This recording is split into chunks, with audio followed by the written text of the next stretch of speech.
So I guess what the deal is, there were, she said that probably 2280 and which one else? All right, good morning, everyone. Welcome to Forms class. Today, March 1st, 2023. We've got a few forms to go over. We're going to be doing the 22AC lender change, and we are going to be doing 22ADN and 22AN. So let me share my screen. I can't believe it. We got Zoom people outpacing us and live persons. It's very surprising. Does not happen usually. My guess is that everyone will start walking in late. Jason laughs, but you know it's true. Okay, let me kick things off. So 22AC is the loan lender change addendum. So many brokers mess up on this and they end up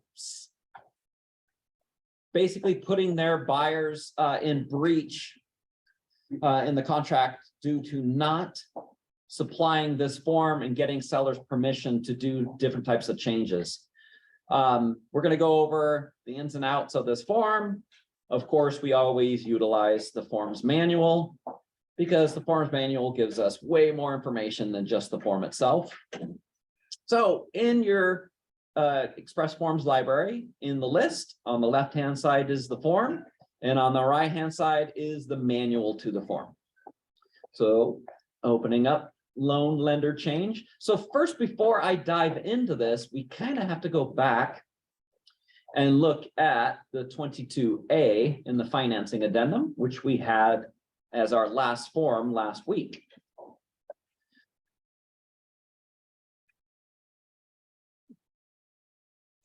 So in the 22A, we have to take a look at this first section, and we'll go ahead and read through this first. So loan application. So first and foremost, this agreement is contingent on buyer obtaining the following type of loan or loans to purchase the property. The loans are conventional first, conventional second, bridge, VA, FHA, USDA, home equity line of credit, or other. What goes in the other box? Just to see if you guys remember from last week, what would you write in other? DPA or hard money loan or.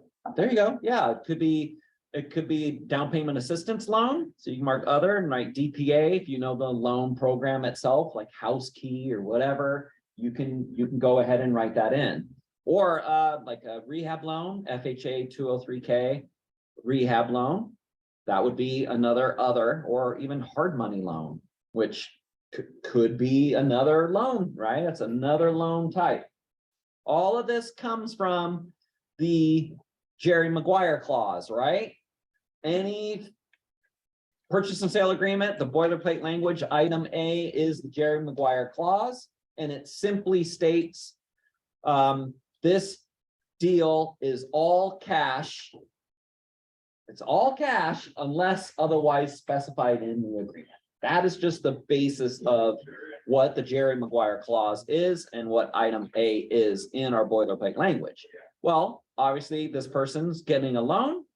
So now we're otherwise specifying in our agreement, and that is what the 22A is also for. So here's the next step. Buyer shall pay either a flat dollar amount or a percentage of the purchase price down in addition to the loans. Buyer shall make application for the loans to pay the balance of the purchase price and pay the application fee if required for the subject property within 5 days, if not filled in after mutual acceptance of this agreement. So for purposes of addendum, application means the submission of buyer's financial information for the purpose of obtaining an extension of credit, including buyer's name, income, social security number, if required, the property address, purchase price, and the loan amount. If not waived, the financing contingency shall survive the closing date. All right, so there's the first section. So the first thing on why we got to look at this first before we talk about the 22AC is the fact that the buyer has to make the loan application within 5 days. So how many days is that? 5 business days. That's always the key, because the computation of time, 5 days or less, weekends and holidays do not count. So you have to always calculate that. Now, most of the time buyers are making the loan application even before they find the house, right? I mean, most of the time that's what happens. But you just have to make certain they do, because if they don't, now they've waived it. So let's start diving into the 22AC. Let's see, Alberto, you want to read A?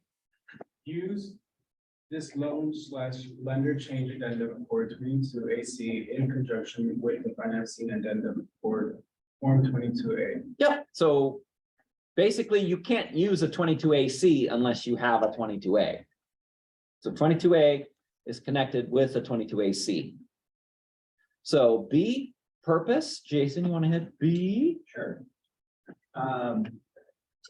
In the financing addendum, Form 22A, if a buyer fails to make application for financing for the property within the agreed time, changes the type of loan without seller's prior written consent at any time, or changes the lender without seller's prior written consent after the agreed upon time to apply for financing expires, then the financing contingency will be deemed waived.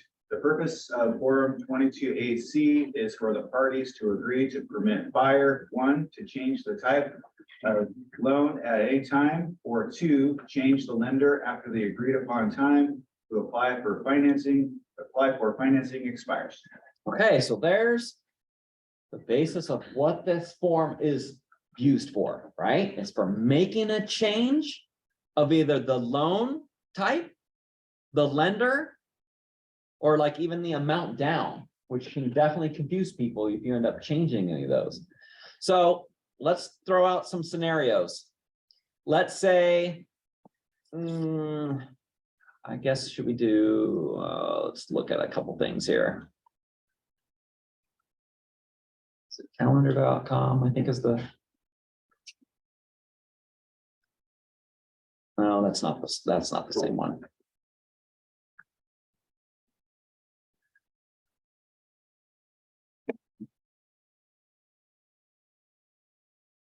It's a video.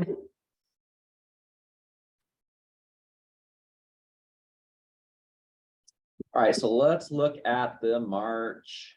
Oh, did I go on a bad one? I think I did.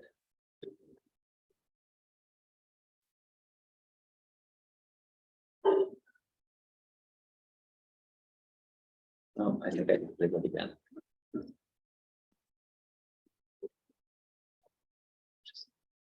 Just give me an image. Come on, people. I know, it's so annoying. Yeah. No, no, I mean, no, you no, just have no, to, no. like,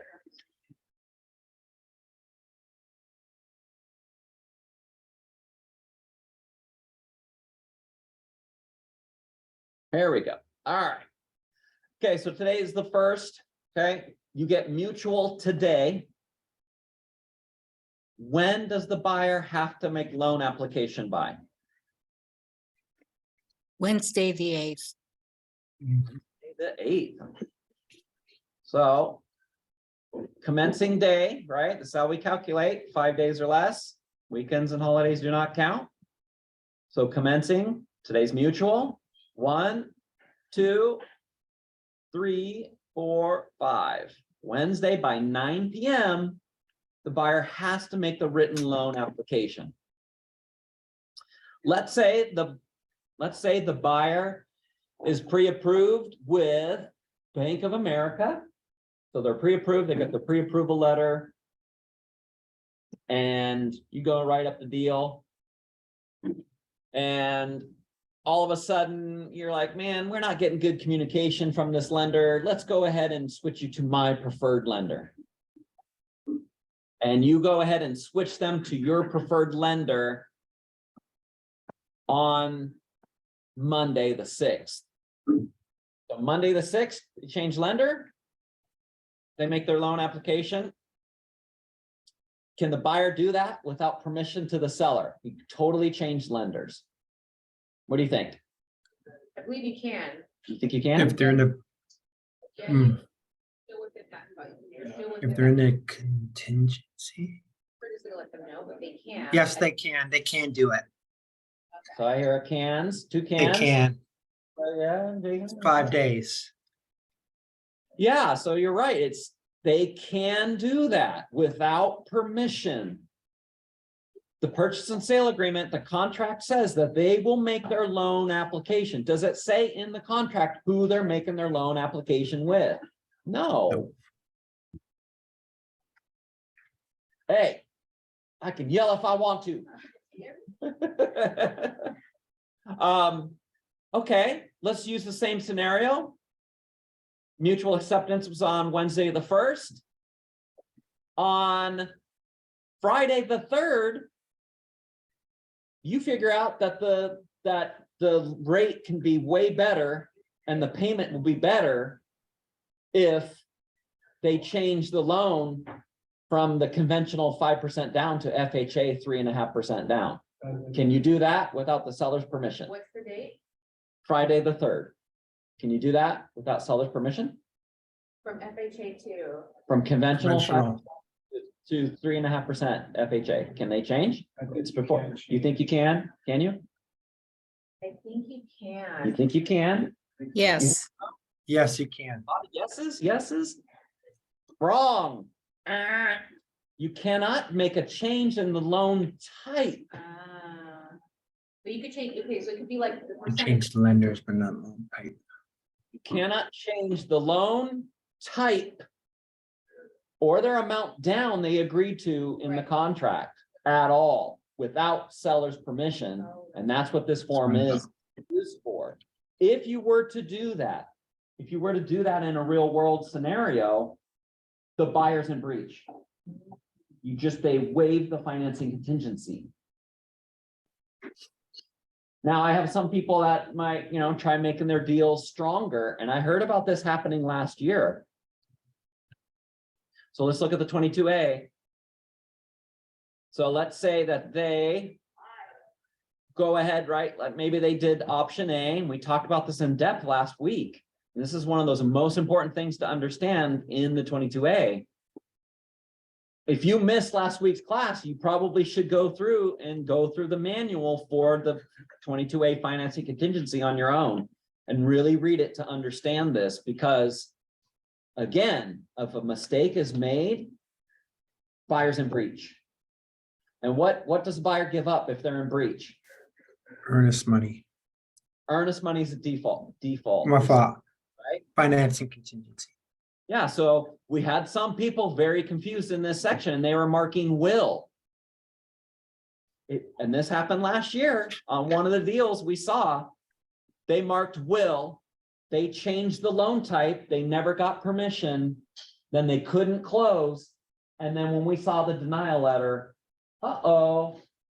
guess what? I looked at the contract, told our listed broker, well, here you go. They've waived everything. They've waived. And also on this one, appraisal came in low. And they marked it as will. They were in breach. They waived the financing contingency. And here they're like, well, that's okay. We're going to walk because, we're not, the appraisal came in low. I'm like, you marked it as will also constitute waiver of the low appraisal. Like, you better call your designated broker. So these things can really bite you if you do not understand them super well. And don't feel bad. Why I ask you guys these questions in this, in this type of setting is for you to kind of see like, wow, this is confusing. A lot of people will, you might think that that's the way to do it, but it's not. And you don't want to have your client in breach. So always mark it be, will not.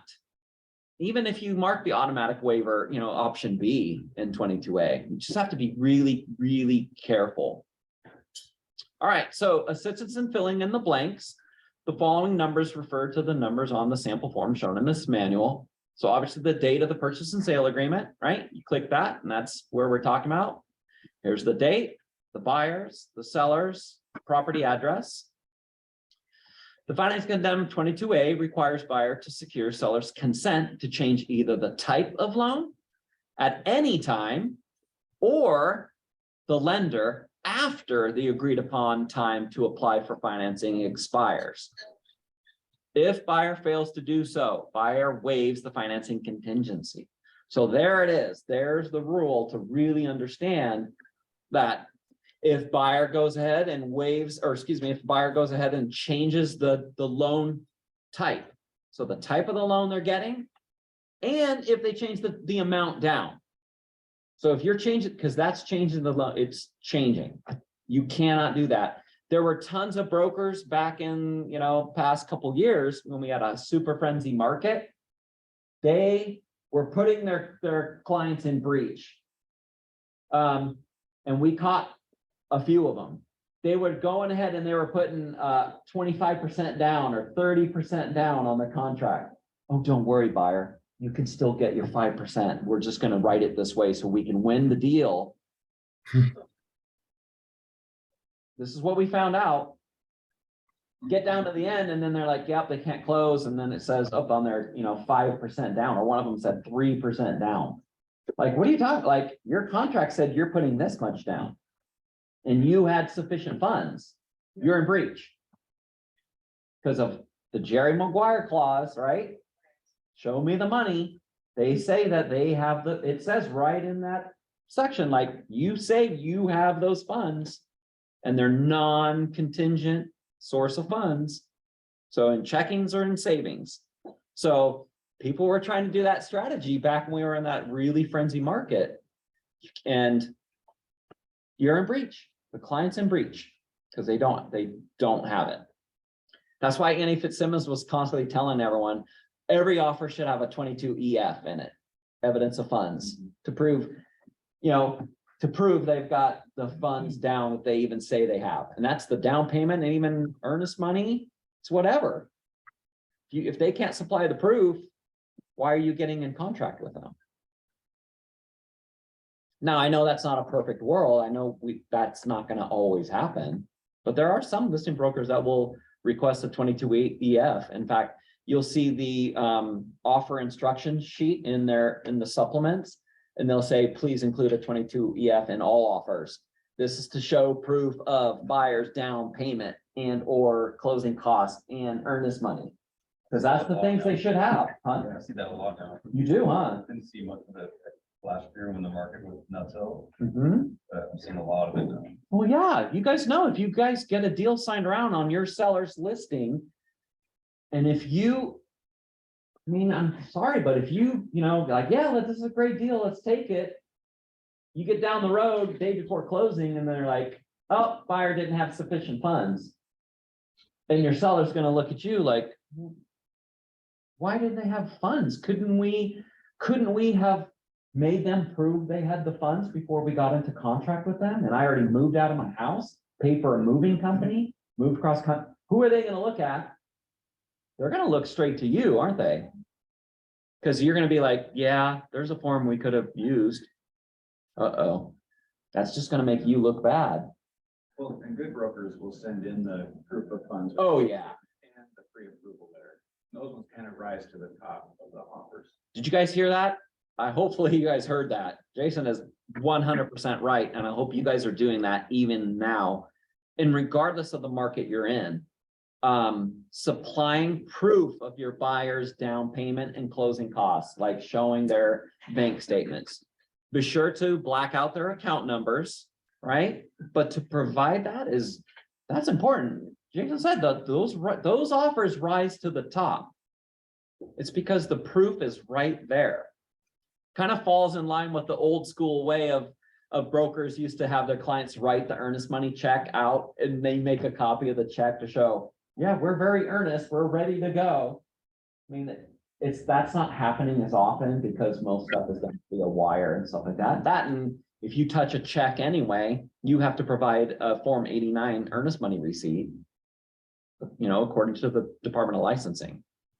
So yeah, it's a very good idea. So Eric, you have you're the listing broker, you get an Mhm. offer in, they say they have 20% down, you see the bank statement, all those things. Mhm. And it comes down to the end and you notice that they change it to a 5%, but they still close.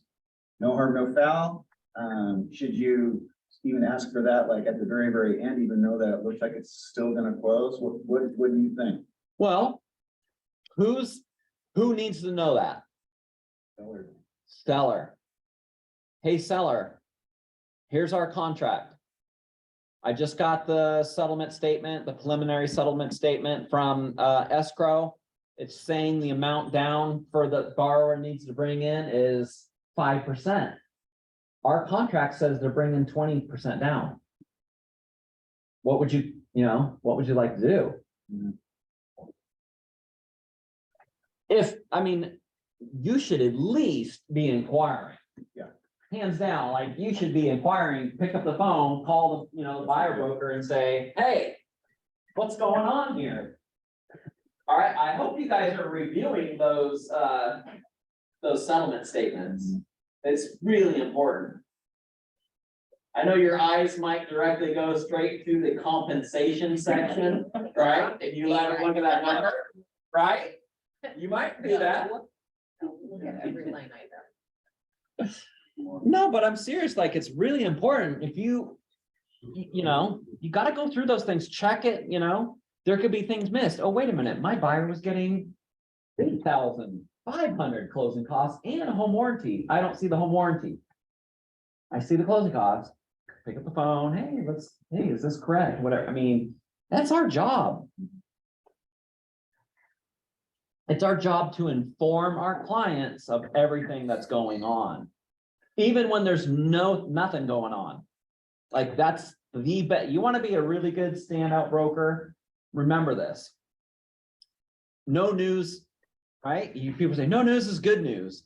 No news that's coming to your client is not good. Yeah. Even if there's no news, that's news. Right. Call them. Hey, guess what? Just doing my check. I'm doing my follow-up. Let you know there's no news. There's no new updates. Yep. And normally, a lot of times people don't hear that. They think, oh, there's nothing to tell them. I'm not going to tell them. Right. And then what's the client doing on the other side? They're like freaking out, like, what the hell? I haven't heard anything. Then they're talking to their friends and family like, oh, that's weird. You should definitely be hearing for something, at least from your broker. So get into that habit.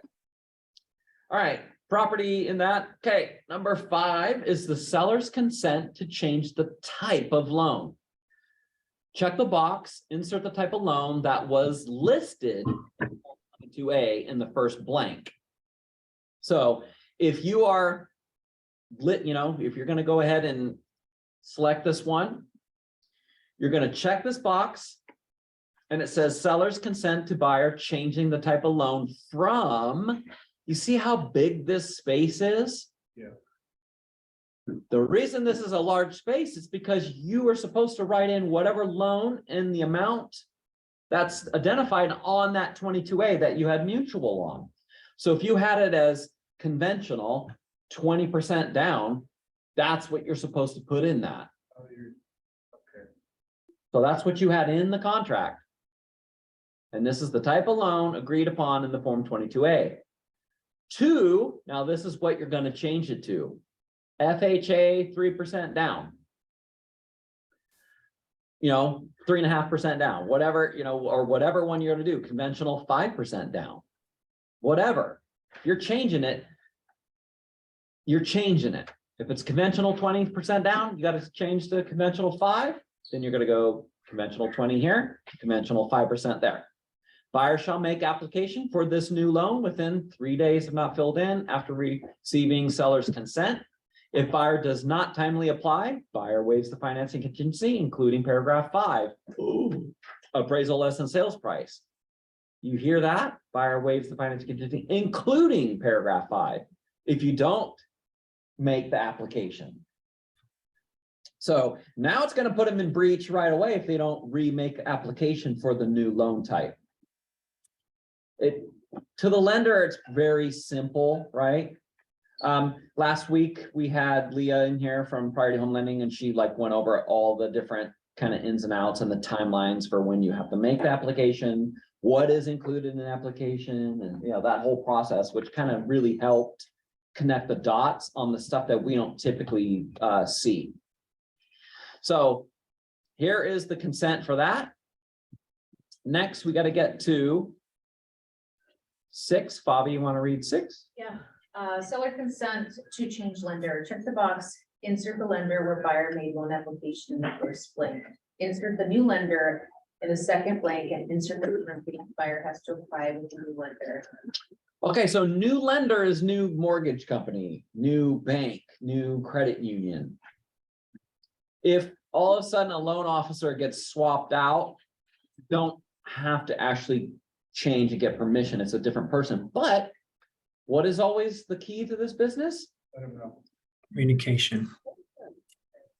Let them know. Yeah. That's just you being a good broker.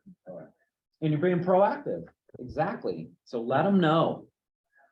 Okay, so we're going to consent to the change of the lender. So seller consents to buyer changing the lender from, so this is the lender to whom buyer originally applied during the time period for making the application. So whoever they had a loan with. So you guys want to, I mean, I've heard of sometimes brokers kind of getting egg on their face because they had a buyer who was like going, like with that scenario I gave earlier, buyer got pre-approval from Bank of America. And then within 5 days, they were still within their 5-day period. They were like day 3. And then they changed to your lender, but you didn't tell the listing broker. And all of a sudden now you're saying, oh, they changed it from whoever they made the application with, your lender, to someone else. Maybe they're going back to Bank of America or whatever the scenario is. And they're like, wait a minute, Bank of America, or I didn't know you switched, like, what do you mean this lender? Now you're switching, like, that's gonna make you look bad. So again, remember, communication is key. So make sure you're communicating all of these types of things. It's only gonna make the other party feel better. So in that situation, you had your pre-approval letter in with your offer, and then 3 days later, you could just send the new pre-approval with ABC Mortgage, say, hey, we're within the 5-day period. Yep. Here's our new updated approval. Yep. They shop the mortgage and they're gonna use this one instead. Yeah, so, I mean, that's just, if you're within the 5 days, then yeah, you don't have to contractually, you do not have to get get permission. There'll be some I guarantee you, you're gonna hear some brokers like, wait, you can't do that. Actually, yes, the buyer can. Here's read the forms manual to Form 22A. It says right there that they have to make it within, 5 business days. Today is whatever. I mean, if you get that, it's okay just to kind of say, yeah, no, they absolutely can, Maybe even put that in your email to them. We're within the 5-day period or some type of language to. You shop the can. mortgage or blah, blah, blah.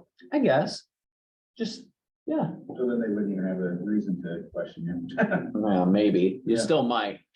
But if they end up, switching the lender, now you got to write it in. So maybe from Bank of America. Buyer originally applied during the time period for making the application to whoever, Priority Home Lending. Yes. Whatever they're switching to. Buyer shall make application with this new lender within 3 days if not filled in after receiving seller's consent. If buyer does not timely apply, buyer waives the financing contingency, including paragraph 5, appraisal less than sales price. So it says right here, like now the seller is going to give consent. They better make application within the 3 days or they're waiving it all. Now, it doesn't say that in the other, right? In the 22A, it doesn't state it like just by default that they're waiving both. Just this way, once they grant the consent. Questions? But I'm sure that you could probably cross that out and then put it on Form 34 to keep it how it was originally on the 22A. Well, if you're a seller, Are changes good to a seller like this typically? Hmm, Oh, no,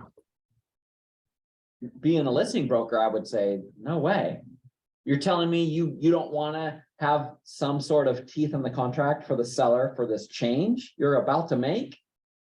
I would strike that. I would tell my seller, no way. Like, why would we agree to that? That kind of tells me they're not even gonna make a loan application, maybe? And that's pretty much the easiest thing to get the ball rolling for financing. Yeah, I would be, no way. You would not want that.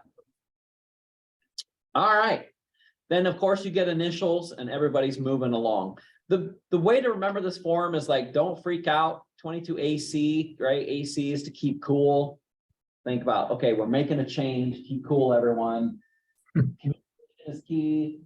Let's just get things moving. Maybe we got the right lender now, involved hopefully to get this deal closed. So I got a question, which I think Yeah. will probably happen now. I think we're gonna get some lower appraisals. So what happens if we have a will not on there and the client has 20% down, but they want to still go forward with the deal and they want to use that money that was gonna be their 20% down to cover the difference? So Mhm. now they're gonna move to a 5% and then use that other amount to like pay the difference for the shortage of the appraisal. How do you use this form on that? Well, if you're, okay, so the baseline is, hey, you're making a change, we gotta get permission if you're past the 5 days for the lender change, right? That's the rule number one. Rule number two is you're making a change at all to the financing type, including your down payment, you gotta get permission even from day one of mutual. So that's the rule, like you gotta stick to that no matter what. Yeah, 'cause this will probably be more like day 21 Yeah, or 22. in your scenario, it'd probably be something like that. So that means you're getting permission. Mhm. As long as they make the application with the new lender, or you're changing to the amount down, then they're fine. They're still fine. So use this form you would use. That's still the form you would use. 21 days, use the appraisals, $15,000 If less. it comes in less, or yeah, less, then, and now if they need money to bridge the gap, you're Yeah. going to be writing language. Yeah. Period. Yeah, Yep. you're gonna have to like write in something, probably for clarification purposes. The amount identified, the amount down payment identified on 22A, page 1 of 3, line Yeah. 15, whatever it is hereby changed to 10% down or Yeah. 5% down or whatever it means. Because you're making an actual contractual change Right. to the agreement. Okay. That all comes along with what our next form we're gonna be talking about next. So any last questions, you guys, even Zoom world on 22 AC? Makes perfect sense. All good? Crystal clear? all good. Clear as mud? All right, our next form is the 22 AD. So these are still being utilized. Increased down payment for low appraisal addendum. So use the increased down payment for low appraisal addendum for 22 AD. Oh, wait, did I say 22? Yeah, 22 AD for a transaction where the buyer agrees to pay additional funds towards buyer's down payment if the appraisal is less than the purchase price. So that's the key thing on this. Only comes into play if the appraisal is less than the purchase price. So if it comes in low, this will kick in. If the additional funds are not sufficient to cover the difference between the appraised value and the purchase price, buyer may give notice to seller of that fact if buyer still wants to purchase the property for the purchase price. Buyer should consider not giving that notice. We're going to talk about that too here coming up, as seller will be able to terminate the agreement after buyer's notice. Seller has the option of reducing the purchase price to the amount equal to the appraised value plus the additional funds, or seller may terminate the agreement. Okay, there are two sections. This form has two sections. One section is for a transaction that contains a financing addendum, 22A. where the agreement is contingent on the buyer obtaining financing. The other section is for a transaction. That one contains an appraisal addendum, Form 22AA, where the agreement is contingent on the buyer's appraisal of the property. And two, the buyer is still financing the purchase, but the agreement is not contingent on the buyer obtaining a loan. Section C. Let's see. Who should we pick on here?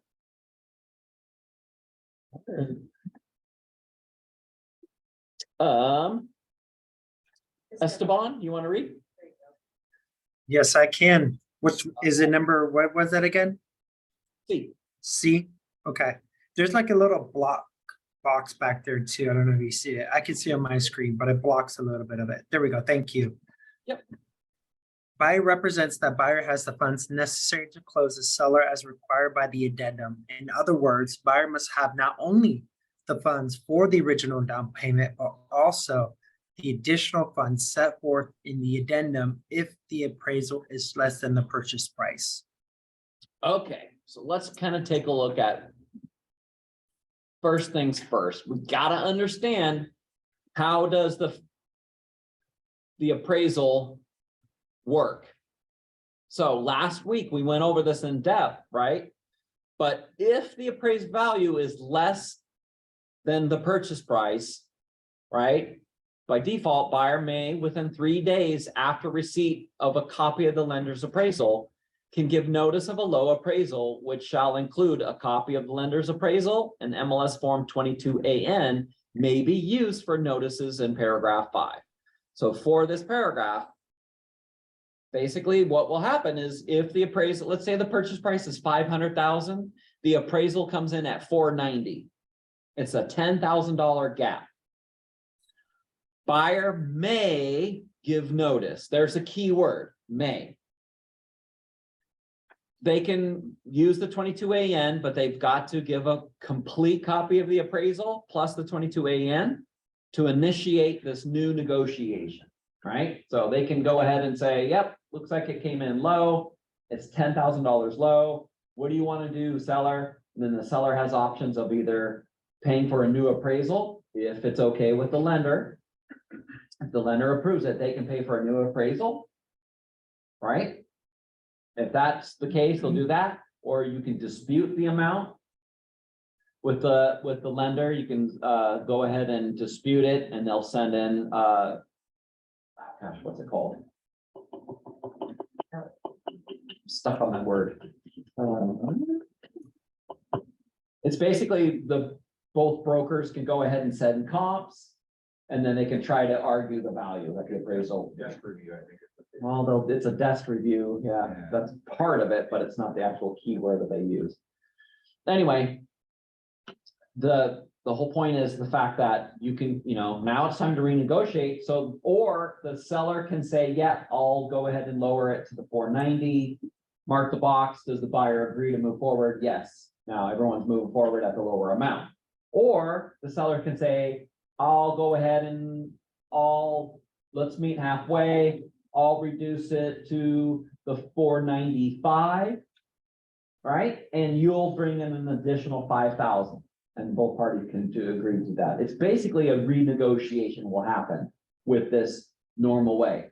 If you're using a 22AD, that means the buyer is going to predetermine what will happen in the event of a low appraisal. So, and the key thing it said is that it is additional down payment money.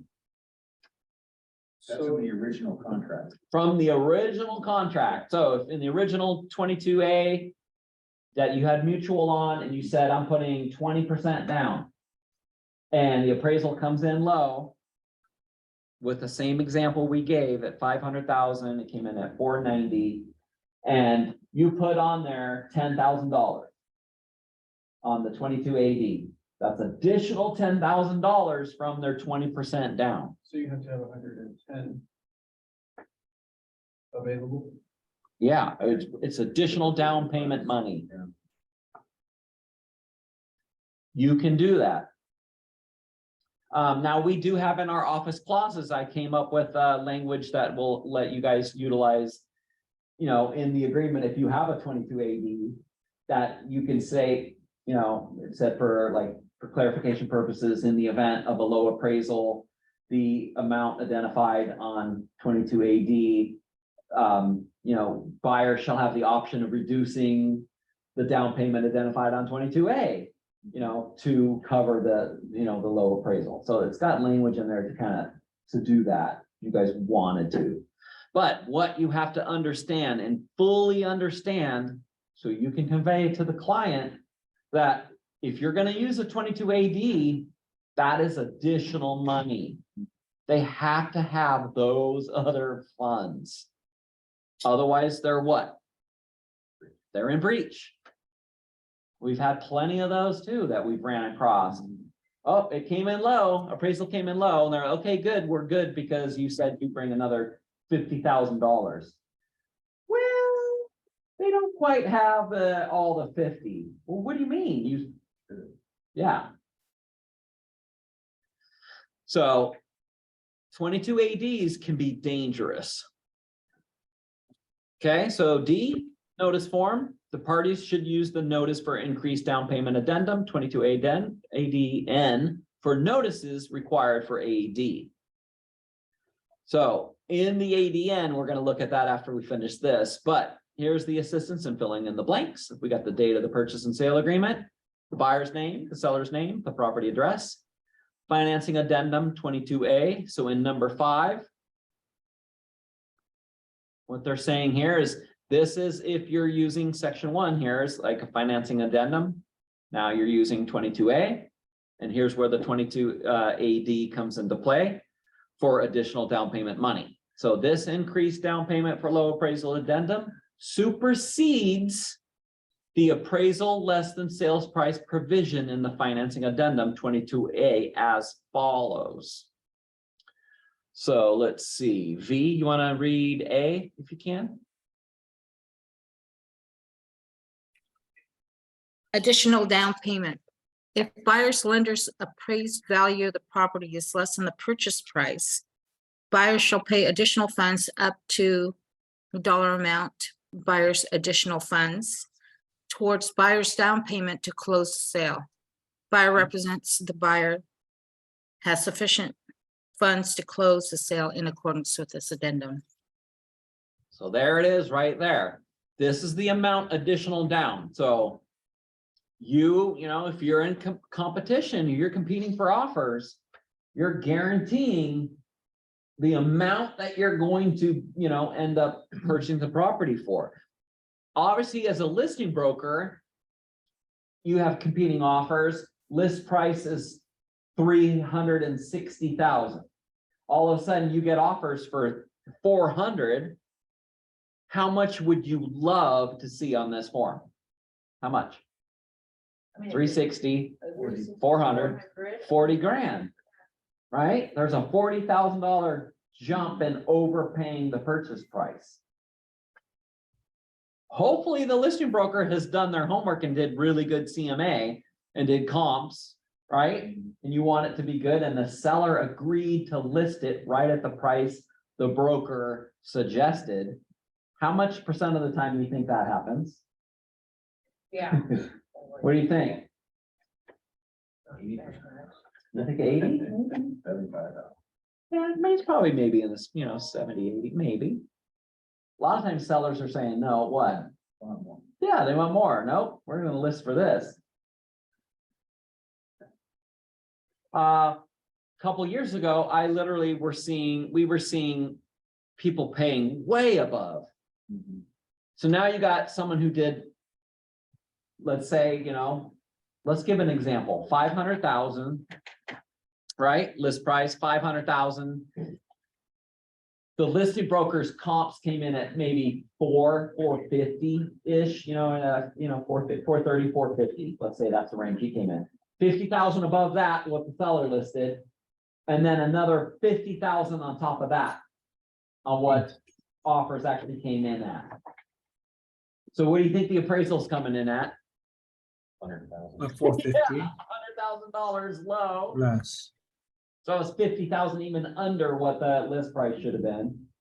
That's what was happening. And then we saw on the 22 ADs, 50,000, you're still down, it's still 50,000 gap. We were seeing that happen a lot.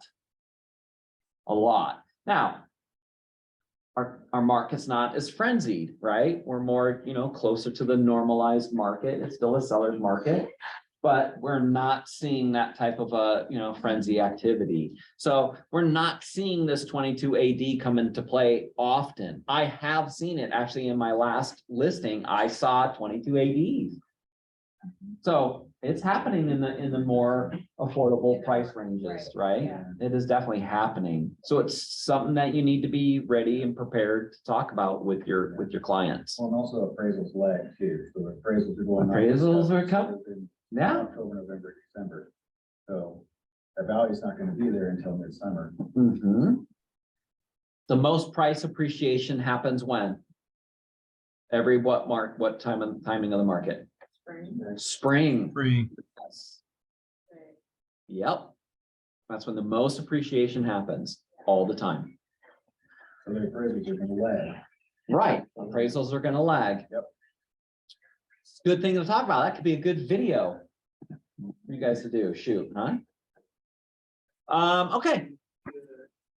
So with 22 AD, the amount that you're putting in this box has to be additional funds, that's already compared to what their down payment is, closing costs, all that stuff's already accounted for. This is additional money.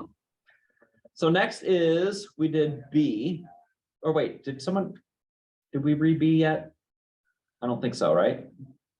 Devin, you want to unmute? Can you read B?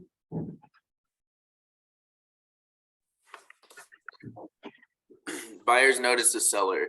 If buyer becomes aware that the sum of a lender's appraised value and buyer's additional funds is less than the purchase price, buyer may deliver written notice to seller of that fact, including a copy of the lender's appraisal within 3 days if not filled in. If buyer waives paragraph 5, appraisal less than sales price in the financing addendum 22A, buyer shall be obligated to purchase the property for the purchase price and may not give notice under this paragraph. Yeah. So this is the next step. So they actually changed, the forms committee changed wording on this addendum. It actually used to read must. So check this out. Back in the frenzy market, we had a Windermere broker. They were the buyers broker on the deal. And this was like a $1.5 million property list price. They ended up selling for like 1.7. Okay. And they had, I don't know, 1.7. So that's 200,000 over asking.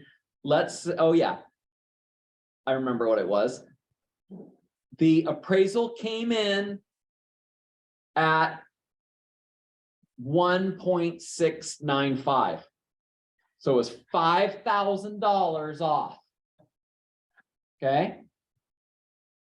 It used to say must. Check this out. The Windermere buyer broker prepared the 22 ADN for the notice of low appraisal and sent it to the seller. Guess what happened? They backed out and then they took a The higher. seller terminated the deal and took another backup offer that was for 300,000 over. There you go. So they made even more money. They made, for 1.8. So the Windermere broker was like, whoa, wait, no, we'll pay the 5,000. We did this because it said we must. And so they were mad. They fought with MLS and said, this has to be changed. Like you said, we had to, the rules of the farm said this. And technically they were right. And the buyer was mad. The buyer sued. It was a mess. Seller didn't care. They're like, I got another 100, I got 300,000 over my asking. $1.8 million. Did not care. So you guys must know this. The buyer may deliver the written notice. They don't have to. So you need to make sure they understand that, because the options for the seller, we're gonna take a look at the, did I not get the 2280N? I did not, did I? So on the 2280N, the only options for a seller, see, buyer gives the notice.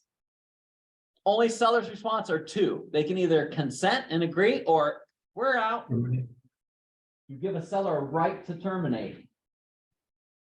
So you have to make sure the buyer understands that if you want to deliver this, you're going to give a seller a right to back out. So I'm going to give you guys a better option on what you should do to make sure they don't end up backing out on you. So the rule to the form is you have to, that you may give notice. So my suggestion would be, hey, guess what, Jason? Let's pretend we're in that same 1.7 million deal, 200,000 over asking, right? We said we would cover, up to the 195,000, right? Let's say we're in that same scenario. Hey, what's up? I just want to let you know that appraisal came in low. We're going to go ahead and close. We're just, it's only 5,000 or whatever. So now you communicated it, right? That's an easy one, easy scenario. Let's do the other scenario where it's a bigger gap. Let's say it's, 100,000 gap. Jason, hey, what's happening? Just want to let you know the appraisal came in 100,000 low, not 200, it's 100. So maybe we only had 90 or 8, or let's say we only had 50,000 or something on the EV.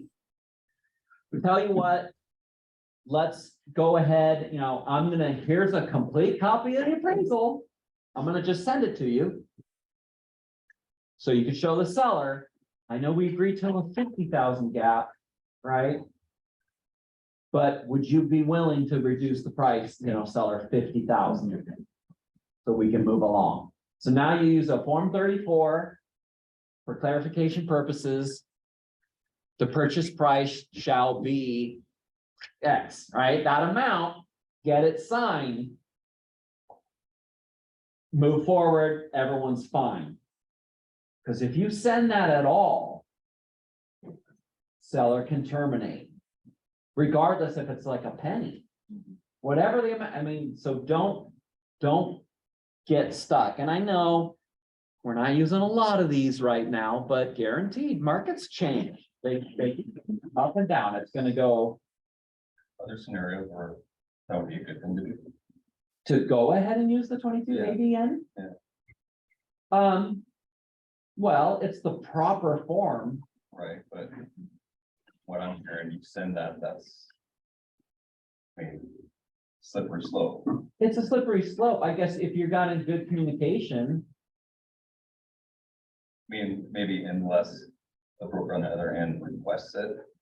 If the broker on the other end requests you to use the proper form, what is that telling you?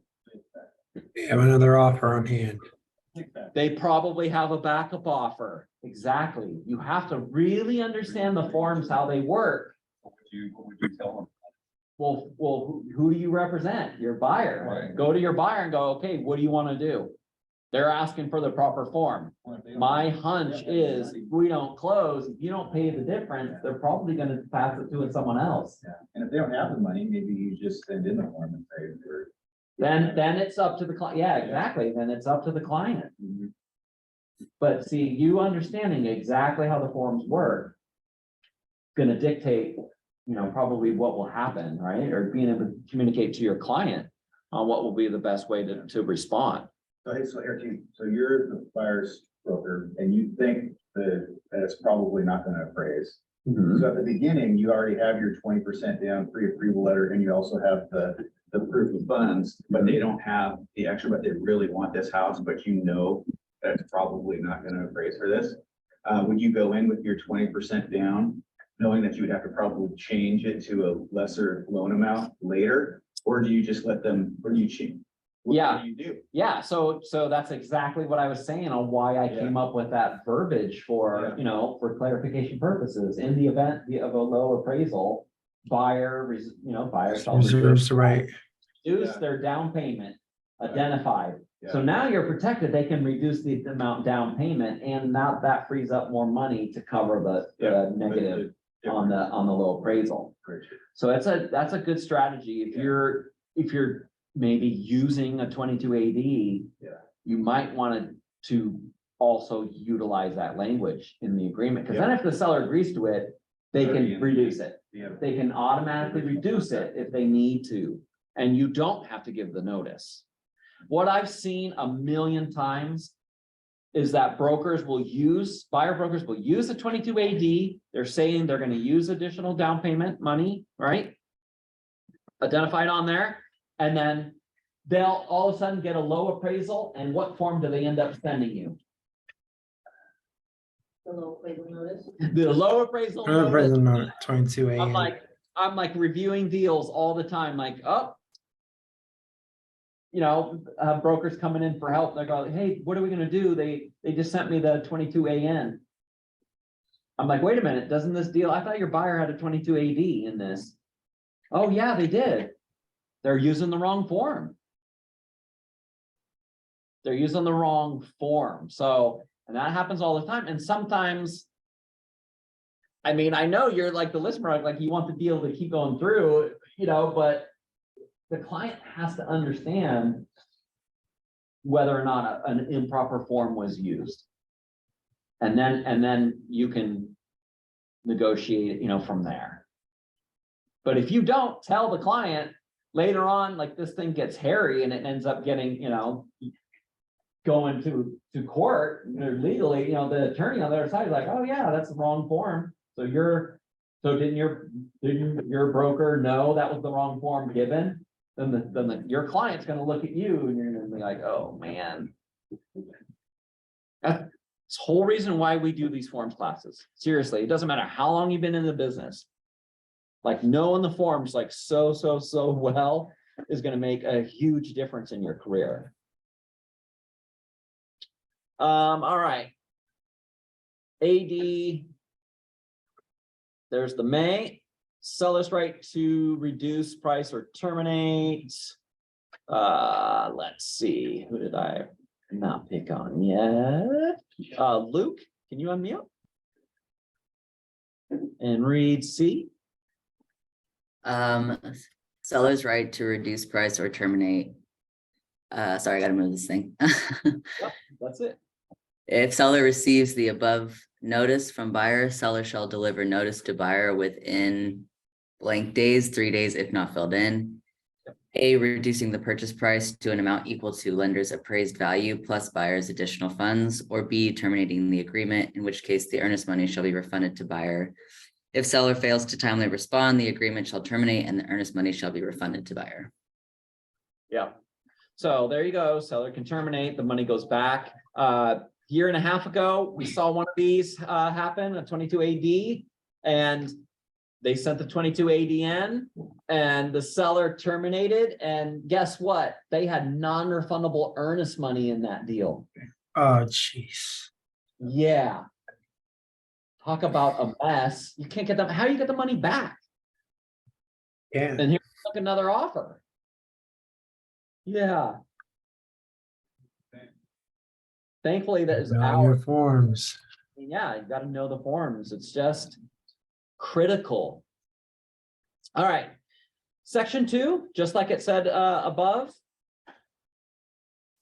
right, was the appraisal addendum. So sometimes people will use all cash and maybe they're just waiving financing and they are getting financing and they're using like 22 EF, but you can also use a 22 AA, and that is the standalone appraisal addendum. It's like the section 5 and 22A. It's all like pretty much the same exact thing on a standalone form.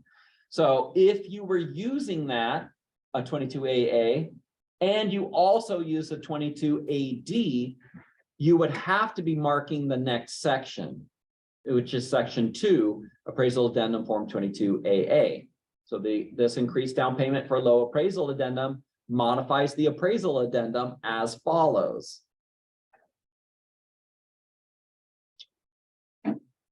All right. Actually, we'll go ahead and go on that one then. So this increased down payment for low, already did that. Disclosure of contingent funds. Buyer is relying on a loan or loans, the loans to purchase the property, but this agreement is not contingent on buyer obtaining the loans. Buyer shall pay % amount down or percentage of the purchase price down in addition to the loans. So then you have additional down payment. If buyer's appraised value of the property is less than the purchase price, buyer shall pay additional funds up to buyer's additional funds. So this is a combination of, right, of you don't, you know, the buyer's getting a loan. So you can use 22AA and 22AD to suffice, you know, disclosing buyers obtaining financing, right? So you can do that. You don't have to have 22EF. You could just use these two, and now you're satisfying the Jerry Maguire clause, 22A, right? Or excuse me, item A in any of the boilerplate languages of purchase and sale agreements. Does that make sense? So now you can end up using just these two because it's disclosing a contingent source of funds. So here's the exact same verbiage that we read before. And then here's buyer's notice to seller. If buyer becomes aware that the sum of buyer's appraised value and buyer's additional funds is less than the purchase price, here it is again, buyer may deliver written notice to seller of that fact, including a copy of the appraisal within 3 days if not filled in. If buyer waives the appraisal contingency in the appraisal addendum form 22AA, buyer shall be obligated to purchase the property for the purchase price and may not give notice under this paragraph 2C. Okay, D, Jason, you want to read D? Sure. Seller's right to reduce price or terminate. If seller receives the above notice from buyer, seller shall deliver notice to buyer within 3 days if not filled in. A, reduce the purchase price to an amount equal to the appraised value plus buyer's additional funds. Or B, terminating the agreement, in which case the earnest money shall be refunded to buyer. If seller fails to timely respond, the agreement shall terminate and the earnest money shall be returned to buyer. All right, so there's a catch-all at the very, very end. Did you get that? If the seller fails to even respond, it just terminates. So again, maybe a better strategy is just communicating, supplying the proof of the appraisal, showing the gap, you know, from the low appraisal and the additional down payment, right? So doing that and just getting it all agreed upon on a form 34, so you guys can, like, you know, basically fix it. Because as soon as you give the official notice and include it, now the clock starts ticking. You got 3 business days to figure it all out. Or, I mean, and again, you're giving the power to a seller to back out. So don't forget that. You can't send the 22AN for the notice of a low appraisal. We went over that last week. Like, there's totally different rules to that form. There's all those 4 options. So a non-seller response is exactly the same as saying no to everything. Remember that. That's the same thing like in the form 35R. Seller doesn't respond in their response time frame. They just told you no. Now your time frame continues, like on the 35R. But here, you only got 3 days. So I would try to work it out strategically on just the 34, otherwise you're giving the power to the seller to say, yep, I can walk. That could be for anything. So it's a lot of different things you really have to understand in that. All right, we covered that. Good. Questions? Loan lender, we got that down. The AD. That's their only options. And here's the ADN. I have a quick question. Yeah, go for it, Esteban. So let's go back. You were talking about the seller, so 3 days, right? So if the seller doesn't respond, the buyer doesn't have a respond back. So they would, if we go back to that paragraph where it says, once seller receives buyer notice, they should have 3 days to either reduce the price or to terminate. I think that was on the 22 AD. So if, okay, so on the 22. This yep. part right here, yeah, so you said it's the same as the 35R, right? If the seller doesn't respond, the buyer then has to determine, but in here, it doesn't, it's just either it just terminates. So the buyer then would have to know within those 3 days, if they haven't Yep. heard back on the third day by 9 PM, before 9 PM, to either Yep. make a notice stating we're moving forward or not, right? Exactly. Okay.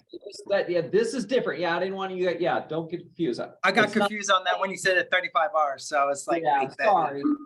I guess the point I wanted you to be clear on is the fact that if it's been 3 days, like on a 35R, they're saying no, right?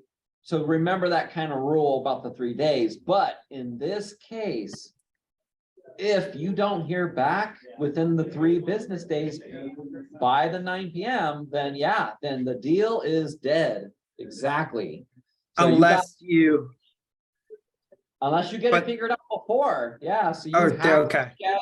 yeah, you have to like figure out like what's gonna happen. So provide the evidence, give them the copy of the appraisal. And then you guys can decide, like, hey, maybe we can meet in the middle, maybe, start strategizing on what can the buyer do? What are they capable of? What are they not capable of? So it's like, you're gonna need to really get with the clients and fully understand, where they're at, what can they do, stuff like that. So yeah, great question. Good to pinpoint that. Anything else, you guys? All right, well, that is forms class for today. There's a lot of good stuff coming up on the new calendar, just came out, so be sure to take a look. Hopefully you got that email yesterday, right at like 5 o'clock or something. I sent that out, so you guys should be able to see all the new stuff that's coming out. We do have a 10X event tomorrow night, so you might want to hang out for that, meet some investors and, flippers and contractors and hard money people, and so good event to be here. Last time they were here, they had over 100 people in here, so it was a huge event. So you might want to come to that. Whoa. Yeah, well over 100 people in here. So try to come to that and meet people, mingle. All right, have a good one. We'll see you on the next one. Thanks, Eric. Thanks, Eric. All right, take care.